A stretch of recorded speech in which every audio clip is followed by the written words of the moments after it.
नमस्कार, मी अक्षरा पाटील. पुस्तक वाचन या यूट्यूब चॅनलमध्ये आपणा सर्वांचं खूप मनापासून स्वागत. मित्रांनो, डॉक्टर सुधा मूर्ती यांच्या महाश्वेता या कादंबरीचं आपण वाचन करीत आहोत.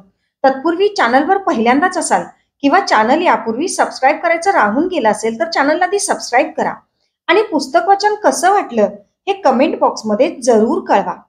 भाग 2. टाउन हॉलमध्ये एकच गर्दी उसळली होती. आनंद हातात तिकीट घेऊन तिथं पोहोचला. समोरून वसुमतीताई आल्या. आनंद, तुझ्यापाशी 100 रुपयाचं तिकीट आहे ना? मला अणूनं कॉम्प्लिमेंटरी पास दिला आहे. म्हणजे तुम्ही कुठं बसणार? 100 रुपयांच्या रांगेतच आमच्याही जागा आहेत म्हणे. हे बघ, मी मुलांसाठी आईस्क्रीम घेऊन येते. तोपर्यंत तू अणूला भेटून चौकशी करून ये. तू पाहिलंयस ना तिला? उत्तराची वाट न पाहता त्या निघून गेल्या. आनंद अनुपमेला भेटायला निघाला. ग्रीन रूम पाशी अनेकांना सूचना देत काळपट लाल रंगाची साडी नेसून अनुपमा उभी होती. शांत रात्री पूर्ण चंद्राचं दर्शन व्हावं तसं त्याला वाटलं. तिनं आपले लांब सडक काळे भोर केस मोकळे सोडले होते. घनदाट मेघांसारखे केस जमिनीला स्पर्श करायला धावत होते. तिच्या एका हातात लाल गुलाबाचा भला मोठा हार दरवळत होता, तर दुसऱ्या हातात जाड मोगऱ्याचा हार होता. फुलांमध्ये हसणारी अनुपमा त्या परिसरात राणीसारखी मिरवत होती. आनंद तिच्या मागे येऊन उभा राहिला तरी तिचं तिकडे लक्ष नव्हतं.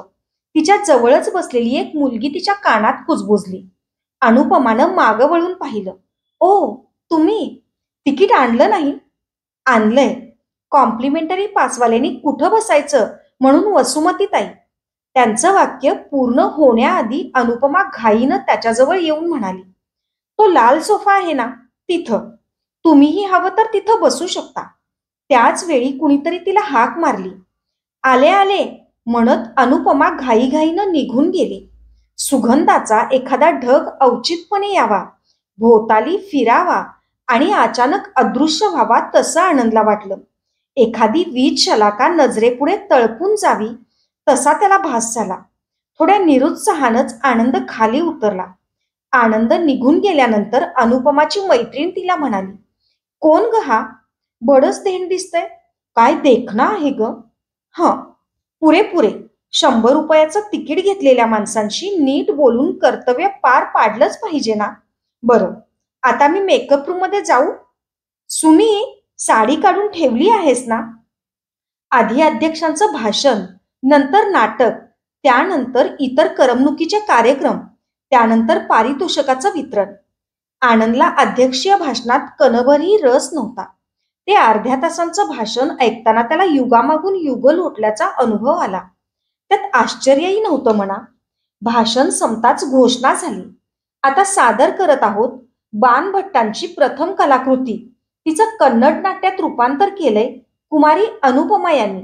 मूळ नाट्यकृतीची नायिका महाश्वेता हिचे भग्न प्रेम हाच या नाटकाचा प्रमुख विषय. प्रमुख भूमिका महाश्वेतेचा प्रमुख भूमिकेत कुमारी अनुपमा, पुंडरीक कुमार, कादंबरी वगैरे वगैरे. आनंदचं पुढच्या नावांकडे लक्षच नव्हतं. गंधर्व राजकुमारी महाश्वेता आपल्या सख्यांसह अरण्यात विहार करत असताना पुंडरीक नावाच्या देखण्या मुनिकुमाराला पाहते. त्यावर मोहित होते. प्रथम दृष्टीभेटीतच दोघांच्याही मनात प्रणयाचा अंकुर तरारतो.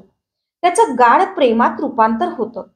राजकुमारी महाश्वेतेचा वेशात अनुपमा हस्तिदंती मूर्तीसारखी दिसत होती. आपल्या सख्यांना पुंडरीकाच्या गुणांचं आणि रूपाचं वर्णन करून सांगताना तिचा चेहरा आरक्त झाला होता. अगदी स्वाभाविक वाटावं असा. सखी, या सुंदर अंगाला पाहता क्षणीच मी त्याच्यावर मोहून गेले आहे. त्याचं देखणं रूप, गौर वर्ण, सुंदर देह, काय सांगू सखी. त्याच्या मदनासारख्या रूपावर मी अनुरक्त झाले आहे. हाच माझा पती व्हावा ही माझी जन्मांतरीची अपेक्षा. अचानक आनंदला आठवलं, 15 दिवसांपूर्वी वसुमतीताईंच्या घरी आपण ऐकला तो हाच आवाज. हीच त्यावेळी संवाद तोंडपाठ करत असावी. त्यावेळी कुणीतरी आपल्यालाच उद्देशून हे बोलत असावं असा आपला ग्रह झाला होता. हे आठवून तो मनोमन शरमून गेला. वाटलं, थँक गॉड, बरं झालं मी कुणापुढं बोललो नाही. कदाचित अनुपमा मागच्या जिन्यानं उतरून निघून गेल्यामुळं आपला त्यावेळी गोंधळ उडाला असावा. अनुपमा आपल्या सखीला आपल्या प्रेमाविषयी सांगत होती. हो, अनुपमाच, महाश्वेता नव्हे. आनंद या विचारानं सुखावला. नाटक सुरू होतं. महाश्वेतेच्या प्रियकराचा, पुंडरिकाचा अपमृत्यू घडतो. राजकुमारी पांढरी वस्त्र आणि फुलांचे दागिने परिधान करून अरण्यात बसून प्रियकरासाठी कठोर तपस्या करू लागते. तिचा निर्धार अचल आहे. तिची मैत्रीण कादंबरी तिचं मन वळवण्याचा प्रयत्न करते, पण अयशस्वी होतो. प्रियकराच्या दर्शनासाठी व्याकुळ झालेल्या महाश्वेतेला तळमळताना पाहून सगळ्या प्रेक्षकांना पुंडरिकानं का उठून येऊ नये असं वाटलं. त्याचं आनंदला मुळीच आश्चर्य वाटलं नाही. आनंदनं प्रेक्षकगृहात नजर टाकली. सगळ्यांची नजर महाश्वेतेवर खिळली होती. अनुपमा महाश्वेतेशी एकरूप होऊन गेली होती. नाटक संपलं. टाळ्यांचा प्रचंड कडकडाट झाला. आनंदला प्रोफेसरांचं बोलणं आठवलं. अनुपमा केवळ रूपसुंदरीच नव्हे, उत्तम अभिनेत्री असल्याबद्दल शंकाच नव्हती. अनुपमा मेकअप पुसून निळ्या रंगाची रेशमी साडी नेसून पहिल्या रांगेत बसल्याचं आनंदनं पाहिलं. अभिनयासाठी जर एखादं बक्षीस असलंच तर ते तिला मिळणार याविषयी शंकाच नव्हती. कार्यक्रमाच्या अखेरीस अपंगांच्या संस्थेच्या वतीनं सेक्रेटरी बोलले. आपल्या भाषणात त्यांनी आवर्जून सांगितलं, कुमारी अनुपमा यांची या कार्यक्रमात फारच मदत झाली. आम्ही सगळे त्यांचे आभारी आहोत. त्यांनी केवळ नाटकात काम केलेलं नाही, आपला अमूल्य वेळ खर्च करून त्यांनी तिकीटही खपवली आहेत. या प्रसंगाची आठवण म्हणून आम्ही त्यांना छोटीशी भेट देत आहोत. अनुपमेची अशी काही अपेक्षा नसावी, पण आता ते नाकारणंही शक्य नव्हतं. नाव उच्चारताच ती गडबडीनं उठली आणि रंगमंचावर जाऊन तिनं भेटीचा स्वीकार केला. आनंद तन्मय होऊन एकटक तिच्याकडे पाहत होता. निघायची वेळ होताच अनुपमा ग्रीन रूम मध्ये जाऊन आपलं सारं सामान एकत्र करू लागली. त्याच वेळी देसाई डॉक्टरांचा आवाज ऐकू आला. अनु, फार मस्त नाटक होतं. बरं, बरीच रात्र झाली आहे. हॉस्टेलवर कशी जाणार आहेस? आम्ही सगळ्या मुली मिळून जाऊ. आनंद तुमच्या हॉस्टेलवरूनच जाणार आहे. हवं तर तो तुम्हाला पोहोचवेल. मी त्याला थांबायला सांगितलंय. नको मामा, आम्ही चौघीजणी आहोत ना. आनंद पुढे येऊन म्हणाला. मी चौघींनाही पोचवून देईन. आम्ही चौघीही एकाच हॉस्टेलमध्ये राहतो. सुमा अनुपमेकडे दृष्टी टाकत म्हणाली. तिची नजर मान्य कर असं अनुपमेला विनवत होती. नाहीतर आता दुसरं कुठं वाण शोधत फिरायचं हे अनुपमेलाही ठाऊक होतं. सगळ्याच खूप दमल्या होत्या. संकोचून चौघीही मागच्या सीटवर बसल्या होत्या. आनंद न बोलता गाडी चालवू लागला. त्यालाही मागं गर्दी करून बसण्यापेक्षा कुणीतरी पुढं बसा असं सांगायचा संकोच वाटला. हॉस्टेलपाशी गाडी थांबताच सगळ्या गाडीतून उतरल्या. त्यातल्या त्यात अनुपमाच धीट होती. तिनं थँक्स म्हटलं. छान होतं तुमचं नाटक, आवडलं. डॉक्टर, तुमच्यासारख्या रसिक प्रेक्षकांनी तिकीट विकत घेऊन ते पाहिलं ना, तुमचेच आभार मानले पाहिजेत. आनंदनं हसतच गाडी सुरू केली, पण त्याचं मन अनुपमेशी रेंगाळत राहिलं. विद्यार्थिनींच्या हॉस्टेलमधल्या पहिल्या मजल्यावरच्या खोलीत अनुपमा आणि सुमन आपल्या नाटकावर पडल्या पडल्या गप्पा मारत होत्या. त्या दोघींची गेल्या कितीतरी वर्षांपासून मैत्री होती. दोघीही एकमेकींना छान ओळखत होत्या. मध्येच सुमन नाटकाचा विषय टाळून म्हणाली. अनु, कुठून शोधून काढलंस गया डॉक्टर आनंदला? काहीतरीच काय, मी काय कोलंबस आहे असे शोध लावायला?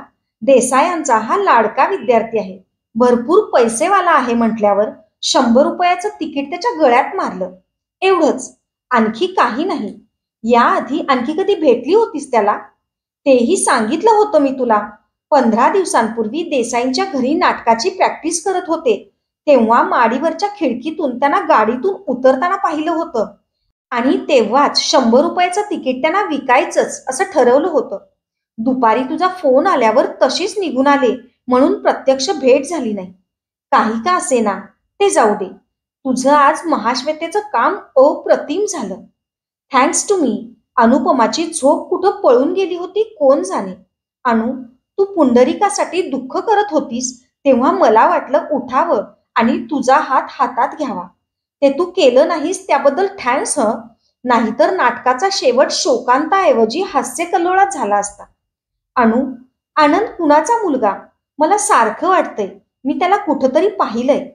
अनु अंथरुणावरून उठून बसली. हे पहा कुमारी सुमना देवी, आपण प्रथम दर्शनी ज्यावर मोहित झाला आहात त्या पुंडरीक स्वरूपी आनंदचं कुल गोत्र मी पामर जाणत नाही. आपल्याला हवं असेल तर आपली ही सखी अवश्य ती माहिती मिळवून आपल्यापुढे लवकरच सादर करेल. आता या क्षणी, या मध्यरात्री या पामर सखीला निद्रेची संधी उपलब्ध करून देण्याची कृपा करावी. पण सुमन म्हणाली, अनु, नाटकातले संवाद बोलता बोलता अशा बोलण्याची सवय झालेली दिसते. पण आज तुझी भूमिका वठवलीस. तो केवळ अभिनय नव्हता, तो तुझा अनुभव होता असं जाणवत होतं. शिवाय तुझ्या पुंडरीकानं आनंदनं तुझ्याकडे नीट डोळे उघडून पाहिलंच नाही. मला तरी वाटतं तूही या पुंडरीकासाठी तपश्चर्या करावीस. सुमी बोलायची थांबली. अनु भिंतीकडे तोंड वळवून आधीच्या स्वरात म्हणाली, प्रिया, तू कुठेही राहा. तूच माझा जन्म जन्मांतरीचा पती आहेस. चंद्राची जशी रोहिणी, जशी सूर्याची कमला. महाश्वेते, हे विद्यार्थिनींचं हॉस्टेल आहे, तुझं स्वच्छंद विहाराचं सरोवर नव्हे. कृपा करून निद्रिस्त हो. Good night. सुमनच्या बोलण्यात कुठलीच अतिशयोक्ती नव्हती. नाटक सुरू होण्याआधीच अनुपमा आनंदवर मोहित झाली असावी. आनंदाविषयी वसुमतीताईंनी अनेकदा सांगितलं असलं तरी प्रत्यक्ष दर्शनाच्या वेळी त्यानं तिचं मन आकृष्ट करून घेतलं होतं. नाटकातल्या प्रियकराच्या भेटीच्या प्रथम प्रसंगाचं सखीला वर्णन करून सांगताना तिला खरोखरच स्वतःचाच अनुभव सांगत असल्यासारखं वाटत होतं. पण आपलं प्रेम एकांगी होऊ नये म्हणून अनुपमा आपली भावना कुठंही व्यक्त होणार नाही याविषयी जागरूक होती. अगदी सुमन पुढेही तिनं आपलं मन व्यक्त होऊ दिलं नव्हतं. सुमन अगदी तिची जवळची मैत्रीण होती, अगदी जीवाभावाची सख्खी मैत्रीण, बहिणीपेक्षाही जवळची म्हणता येईल अशी मैत्रीण. सावळ्या वर्णाची, थोड्या संकोची स्वभावाची सुमन श्रीमंत घरातून आली होती आणि अनुपमाचं नेमकं याच्या विरुद्ध होतं. पण दोघींचे स्वभाव एकमेकींना पटले होते. श्रीमंत सुमनचा निर्गवी स्वभाव अनुपमेला पटला होता. अनुपमेचं नाटक असलं की आपली एखादी उत्तम साडी, तुला ही साडी खूप खुलून दिसते अनु, असं कौतुक करत तिला नेसायला देणं हे ती नेहमीच करत होती. पण आनंद विषयीची आपली भावना मात्र अनुपमानं तिच्यापासून लपवून ठेवली होती. तिला आनंद खूपच आवडला होता, यात आश्चर्यही नव्हतं म्हणा. तिचं वयच तसं होतं. पण त्याचबरोबर तिला परिस्थितीची जाणीवही पूर्णपणे होती. आपण खेड्यातल्या प्राथमिक शाळेतल्या शिक्षकाची मुलगी आहोत याचा तिला विसर पडला नव्हता. तो आपल्या हाती येण्याची शक्यता नसलेलं गगनपुष्प आहे. या आशेत गुंतलं तर हाती निराशेखेरीज काहीच येणार नाही हे ती स्वतःला परोपरीनं बजावत होती. आनंद, देसाई काकांनी ओळख करून देताना सांगितलं होतं, लक्ष्मीपुत्र. अनुपमा सरस्वती कन्या होती हे खरं असलं तरी अनादी काळापासून लक्ष्मी सरस्वतीचं नातं सासू सुनेसारखंच आहे ना. पहाटे उठून अनुपमा आपल्या अभ्यासाच्या नोट्स काढत होती. आळसावून सुमन म्हणाली, काय हे, कालच एवढं सुरेख नाटक केलंस तरी आज तुझं रुटीन नेहमीप्रमाणे सुरू झालंय. निदान आजचा दिवस तरी मस्तपैकी विश्रांती घे. वा सुमी, तुझ्यासारखी मीही विश्रांती म्हणून लोळत पडले आणि माझी स्कॉलरशिप गेली तर माझी काय गत. अगदी सद्गतीच. अनु, हे MA शेवटचं वर्ष ना तुझं, मग कुठून आली सद्गती. मॅट्रिकला 10वा नंबर आला. स्कॉलरशिपमुळेच माझं इथंपर्यंतचं शिक्षण झालंय. यावर्षीही नंबर आला तर PhD साठी एखादी स्कॉलरशिप मिळेल किंवा एखादी बरी नोकरी मिळेल. खरोखरच श्यामांना मास्तरांच्या मुलीला हॉस्टेलवर ठेवून शिक्षण देण्याची ऐपत नव्हती. अनुपमा मॅट्रिक होताच त्यांच्या पत्नीनं सावाकानं भुनभुन करायला सुरुवात केली. पुरे झालं आता तिचं शिक्षण. जास्त शिकलेला नवरा तिच्यासाठी शोधायचा म्हणजे त्रास होईल पुढं. तिला कशाला शिकवायचं, ती काय पुढं आपल्याला पैसा मिळवून देणार आहे. त्यावेळी अनुपमा खरोखरच घाबरी झाली होती. सावाकानं जी भूमिका घेतली होती त्यामागं तसंच सबळ कारणही होतं. अनुपमा काही तिची सख्खी मुलगी नव्हती. दिसण्यात, शिक्षणात, वागण्यात अनुपमा आपल्या इतर बहिणींपेक्षा चांगलीच वरचढ होती. सतत उत्साहानं वावरणारी अनुपमा सगळ्यांच्या कौतुकाचा विषय होती.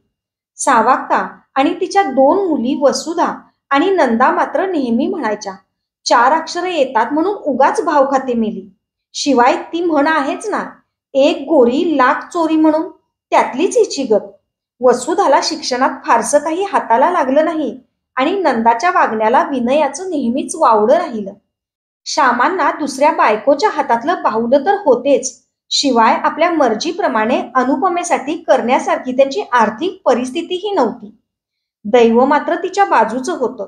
मॅट्रिकच्या परीक्षेत ती केवळ आपल्या शाळेतच नव्हे, बोर्डामध्ये 10वी आल्यामुळे तिला अनेक पुरस्कार आणि स्कॉलरशिप्स मिळाल्या होत्या. पुन्हा उदार धनवानानं हुशार गरीब विद्यार्थिनींसाठी म्हणून ठेवलेलं विद्यावेतनही तिला मिळालं. त्यामुळे तिचा दरवर्षी उत्तम अभ्यास होण्यासही मदत झाली होती. गेली 4-6 वर्ष ती आणि सुमन हॉस्टेलमध्ये एकाच खोलीत एकत्र राहत असल्यामुळे दोघींमध्ये गाढ मैत्री जुळली होती.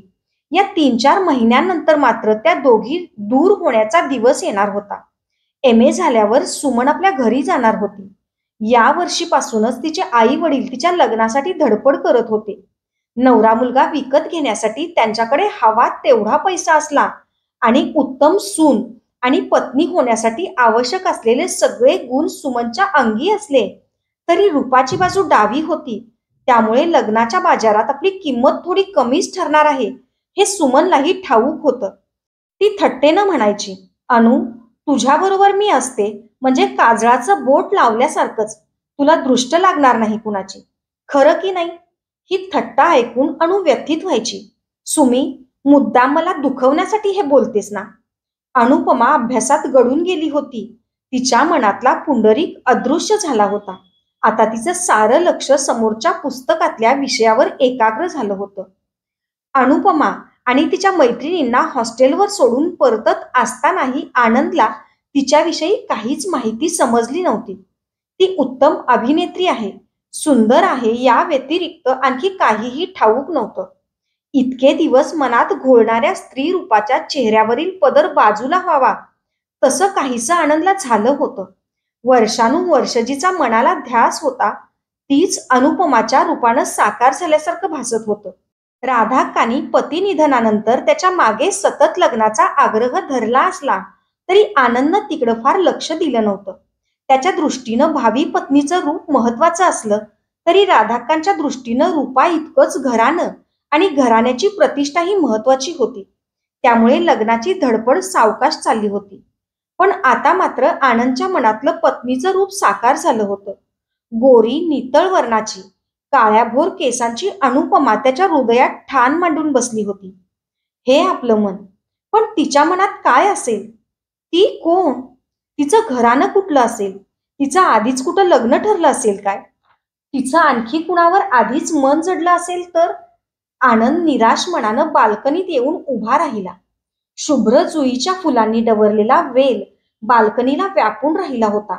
त्या फुलांचा सुगंध वातावरणात दाटला होता. ती शुभ्र नाजूक फुलं त्याला पुन्हा अनुपमेची आठवण तीव्रपणे करून देऊ लागली. सरांच्या घरी तिचा पहिल्यांदा आवाज ऐकला होता. हो, श्रीनाथ आला तेव्हाच. त्याला श्रीनाथची आठवण झाली. त्याचं निराश मन अचानक तरारलं. तो फोनच्या दिशेनं निघाला. फोनवर बोलणं झाल्याप्रमाणे श्रीनाथ कामत हॉटेलमध्ये येऊन आनंदची वाट पाहत होता. नाही म्हटलं तरी आनंद नर्वस होता. आधीच तो अबोल स्वभावाचा, त्यात अशा प्रकारचा प्रसंग त्याच्या आयुष्यात प्रथमच आला होता. मन एकीकडे अधीर झालं होतं. श्रीनाथ आनंदचं निरीक्षण करत होता. त्याच्याही मनात आनंद एवढा का अस्वस्थ झालाय याविषयी काहीतरी अंदाज असावा. काय म्हणतोय डॉक्टर? अगदी रोग्यासारखा दिसतोस बघ, त्यानं आनंदच्या पाठीवर थाप मारत विचारलं. काही नाही रे, परवा महाश्वेता नाटकाला तू का आला नाहीस? रिहर्सल पाहिली होती मी. अनुपमा ताईकडे येत असते ना, वरचेवर येतात त्या. होय, भाऊजींच्या मित्राची ती मुलगी आहे. असं? कुठल्या गावचे मित्र? कोण बरं? चाणाक्ष श्रीनाथच्या लक्षात आलं. गाडी त्याच्या अंदाजाप्रमाणेच चालली होती. ओहो, असं आहे तर. यासाठी टी पार्टी आहे होय? आधी ठाऊक असतं तर डिनर पार्टी मिळाल्याशिवाय तोंड उघडलं नसतं. एकदा बिंग फुटलंय म्हटल्यावर आनंदनं सरळच म्हटलं, होय, मला अनुपमाची माहिती जाणून घ्यायची आहे. का? लग्न करणार आहेस? होय. राधाक्कांना डावलून तिच्याशी लग्न करशील? आनंदचं मन निराशेकडे कललं. अनुपमा आपल्या जातीची नाही का? की आधीच तिचं लग्न ठरलंय म्हणायचं? तसं काही नाही. अनुपमा अतिशय गरीब घरची मुलगी आहे. ती आहे मात्र आपल्याच जातीची. आपली आई अतिशय जुन्या विचारांची आहे हे आनंदला ठाऊक होतं. व्यवहारी श्रीनाथला राधाकांतचा श्रीमंतीविषयीचा मोहही ठाऊक होता. आईवरच्या ममतेपोटी आनंदला मात्र हे कधीच दिसणं शक्य नव्हतं. जातीचं ऐकताच आनंद समाधानानं म्हणाला, आई निश्चित ऐकेल. जाती संप्रदायाचा सोडला तर ती आणखी कुठलाही प्रकारचा आक्षेप घेणार नाही याविषयी मला खात्री आहे. श्रीनाथ यावर काही बोलला नाही. अशाच नवनवीन आणि विविध विषयांवरच्या कथा, कविता आणि पुस्तकांसाठी पुस्तक वाचन बाय अक्षरा पाटील हे चॅनल सबस्क्राईब करा आणि पुस्तक वाचन कसं वाटलं ते कमेंट बॉक्समध्ये जरूर कळवा. थँक्यू.